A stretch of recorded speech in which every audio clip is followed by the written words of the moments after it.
Hello and welcome to all the films that I watched in the month of October.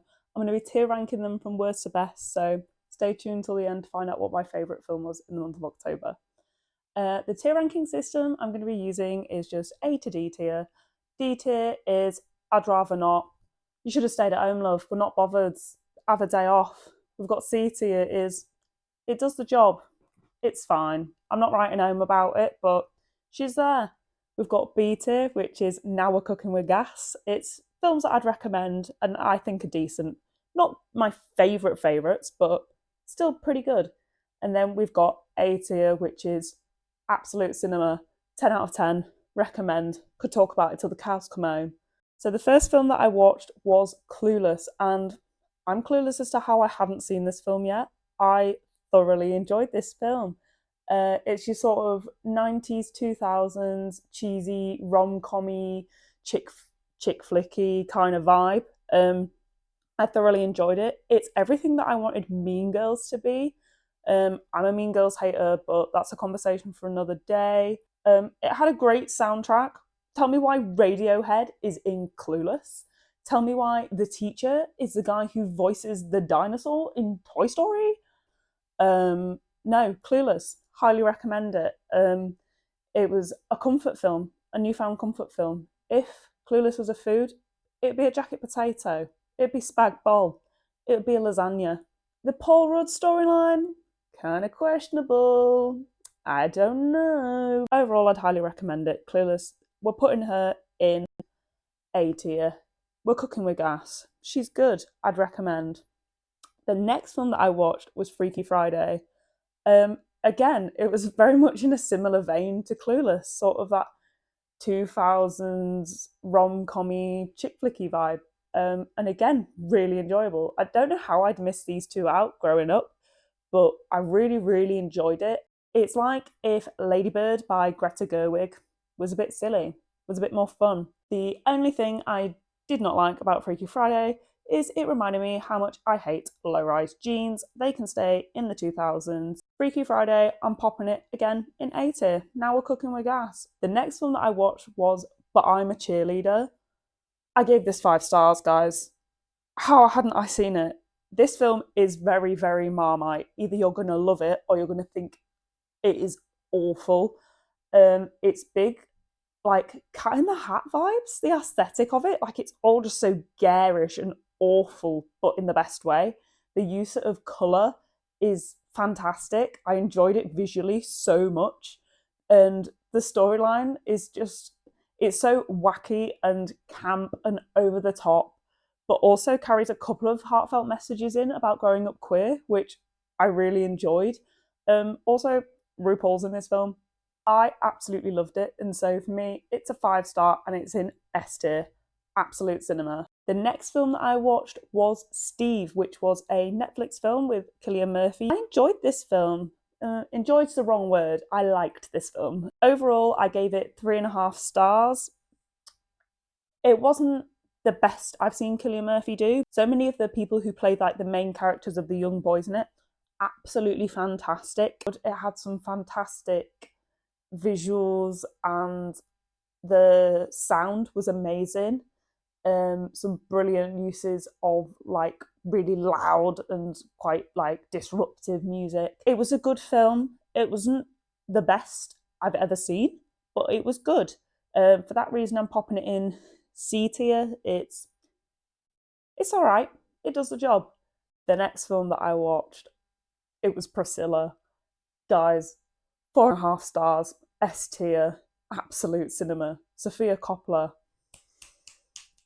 First of all, she was 14. Priscilla was 14. Elvis, he just wasn't a good guy, was he? Hey?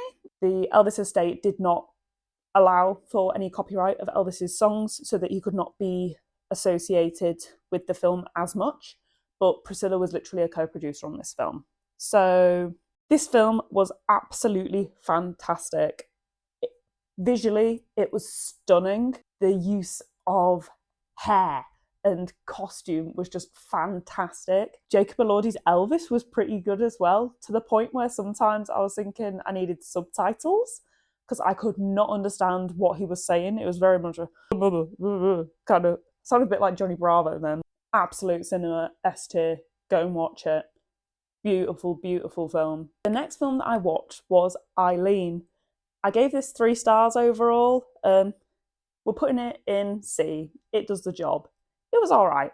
I enjoyed it. It's got Anne Hathaway and Thomasin McKenzie, I believe.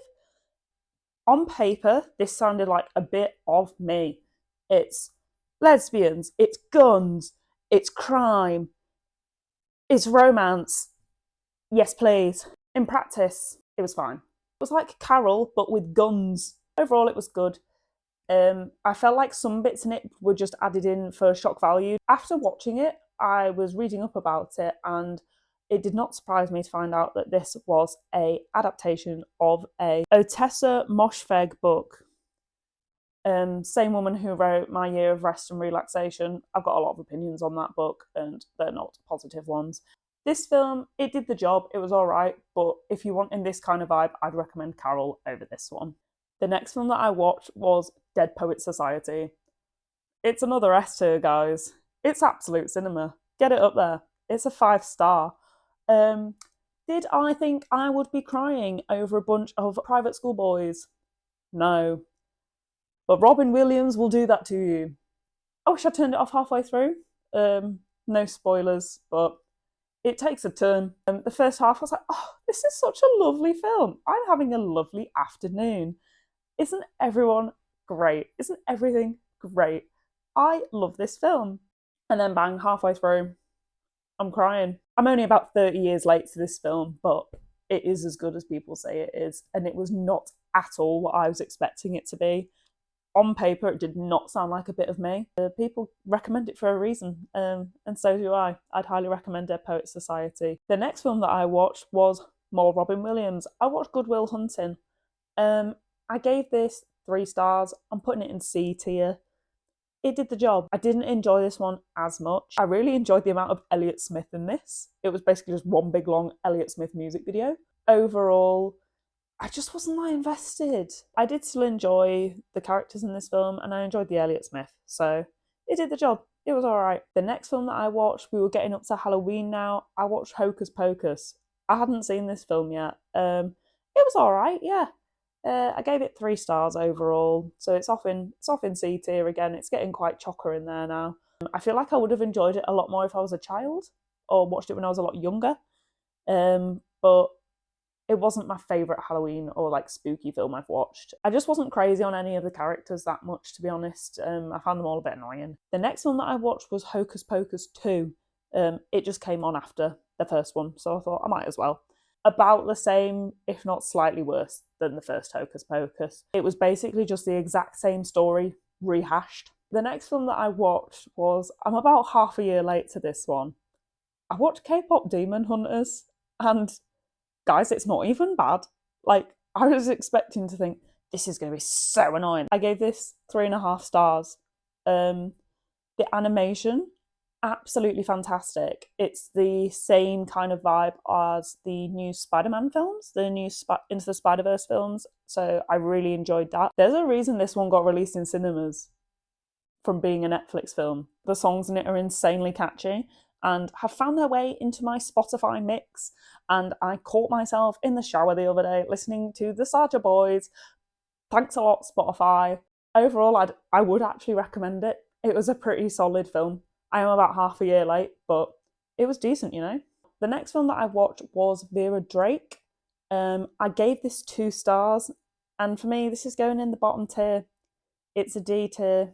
It's based off a true story, and like that element of it is really endearing and I enjoyed, but to me, this was just a very long episode of Call the Midwife. I'm a Call the Midwife stan. It's my not so guilty pleasure because I genuinely love that show. It was like Call the Midwife, but without nuns and a bit more long and dragged out. So I don't know if it's just I'm used to the pacing of a Call the Midwife episode only being an hour and them covering a full storyline like this. But this was like nearly 2 hours long, so it was more dragged out. It's a very interesting story. I highly recommend you either watch it just for the story or read up about it. The next film that I watched was Scream. This was so fun. I enjoyed this film a lot more than I thought I was going to. I gave it 4 stars, so I'm going to pop it in A tier. Now we're cooking with gas. I love Ghostface. He's such a camp and stupid villain. Tell me why at one point during this he gets whacked over by a fridge freezer. Like, he's such a useless villain, and I love that. Also, hi Matthew Lillard, but I'd highly recommend Scream. The next film that I watched was Scream 2.